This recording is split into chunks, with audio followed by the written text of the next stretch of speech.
Assalamu alaikum to all of you. Hope you are fit and fine by the grace of Almighty. I am great. I am Abid Rahman Hashem, the founder of hashemslp. In the channel, I upload different types of video about the spoken English. Today, I want to say something about tense. What is tense?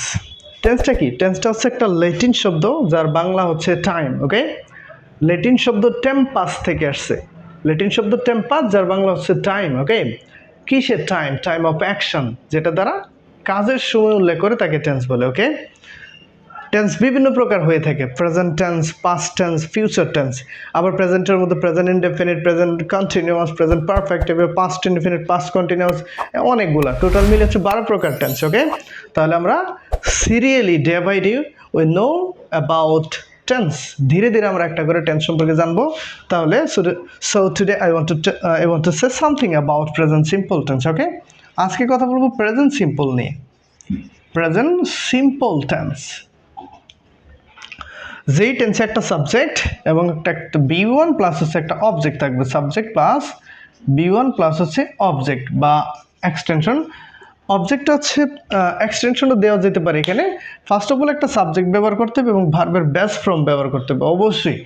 তারপর হচ্ছে একটা object বসাতে হবে। ওকে, তাহলে present টেন্সে কী কী ঘটনা হয়ে থাকে? একটা হচ্ছে হ্যাবিচুয়াল ফ্যাক্ট, যেগুলো আমরা দৈনিক করে থাকি, আমাদের রেগুলার হ্যাবিট, প্রত্যেক দিনের অভ্যাস, এবং হচ্ছে চিরন্তন সত্য, যেই সেন্টেন্সের মাধ্যমে চিরন্তন সত্য বা হ্যাবিচুয়াল ফ্যাক্ট আমাদের নিত্যনৈতিক ঘটনা সম্পর্কে, আমাদের কর্মকাণ্ড সম্পর্কে কিছু প্রকাশ করবে, তাহলে ওটা হচ্ছে প্রেজেন্ট সিম্পল টেন্স। ওকে, তাহলে একটা হচ্ছে অভ্যাসগত কর্ম, যেটার ইংলিশ হচ্ছে হ্যাবিচুয়াল ফ্যাক্ট। হ্যাবিচুয়াল ফ্যাক্ট, অভ্যাসগত কর্ম। ওকে, এটা হচ্ছে প্রেজেন্ট সিম্পল টেন্স। অভ্যাসগত কর্ম যেগুলো আমরা রেগুলারই করে থাকি, সেগুলো হচ্ছে অভ্যাসগত কর্ম, যেগুলো যার মাধ্যমে আমরা প্রেজেন্ট সিম্পল বুঝে থাকি। আর একটা হচ্ছে ইউনিভার্সাল ট্রুথ, চিরন্তন সত্য, এটার মাধ্যমে আমরা প্রেজেন্ট সিম্পল বুঝে থাকি, ইউনিভার্সাল ট্রুথ। ওকে, তাহলে প্রেজেন্ট সিম্পলের স্ট্রাকচারটা হচ্ছে সাবজেক্ট বি1 প্লাস হচ্ছে অবজেক্ট। ঠিক আছে, এটার মধ্যে হচ্ছে আর দুইটা ভাগ আছে, একটা হচ্ছে হ্যাবিচুয়াল ফ্যাক্ট আর একটা হচ্ছে universal truth. Okay, so without any delay let's begin. তাহলে এখন আমরা কিভাবে সেন্টেন্স বানানো যাবে, how to make sentence by using present simple structure. Present সিম্পলের স্ট্রাকচারটা ব্যবহার করে কিভাবে খুব ইজিলি সেন্টেন্স বানানো যাবে। তাহলে আমি যাই, আমি স্কুলে যাই। ওকে, স্কুলে যাই। নেক্সট হচ্ছে তুমি স্কুলে যাও, তুমি বাজারে যাও, বাজারে যাও, সে প্রাইভেটে যাও, প্রাইভেটে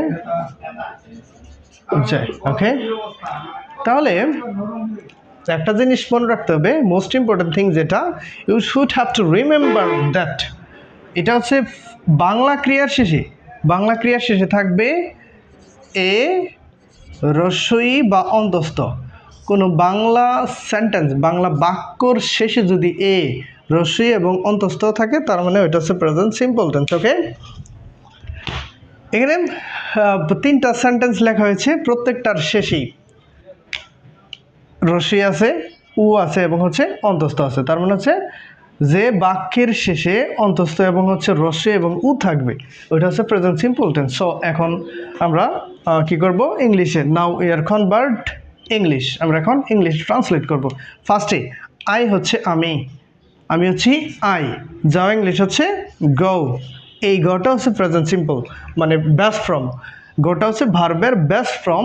আমি স্কুলে যাই, যেহেতু দিকে প্রতি বুঝাইতেছে, যার কারণে একটা প্রিপোজিশন টু আনতে হবে। আই গো টু স্কুল, আমি স্কুলে যাই। ওকে, এটা হচ্ছে প্রেজেন্ট সিম্পল।